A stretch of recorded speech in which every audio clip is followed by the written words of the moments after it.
This is Neil Ratner Rock Doc here on WDST Radio Woodstock with another episode of This Week in Rock with support from Transcendental and my friend, the amazing dentist and rock star Bruce Milner.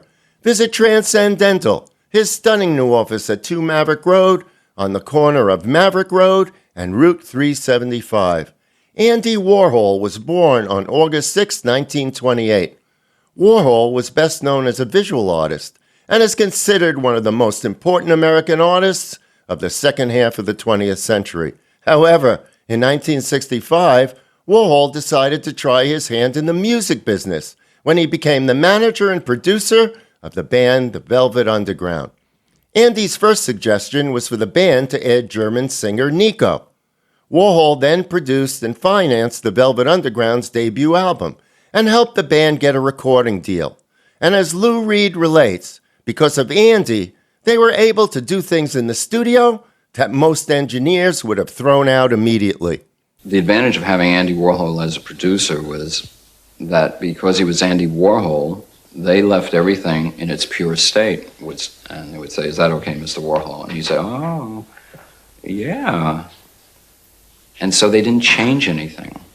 And so right at the very beginning, we experienced what it was like to be in the studio and record things our way and have essentially total freedom. The record company never listened to the records in the first place, so they came out exactly like they'd been made. And we got to experience that freedom, but the only real reason I think we had that freedom is because Andy, as the, quote, producer, was saying, "Oh, that's great." And they'd say, "Oh, well, should we do this and that too?" He said, "Oh, no, you should. It's really great." So he was a catalyst. He was a protector.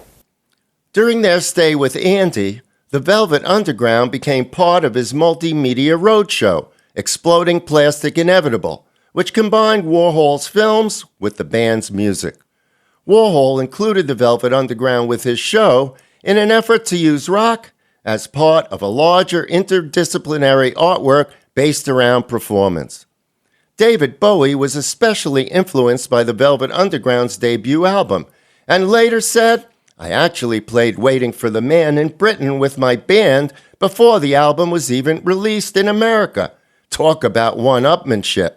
A friend of mine came over to the States to do some work with Andy Warhol at the factory, and as he was leaving, Andy said, "Oh, I just made this album with some people. Maybe you can take it back to England and see if it can get any interest over there." All right, let's listen. Produced by Andy Warhol, The Velvet Underground with Nico and I'm Waiting for the Man.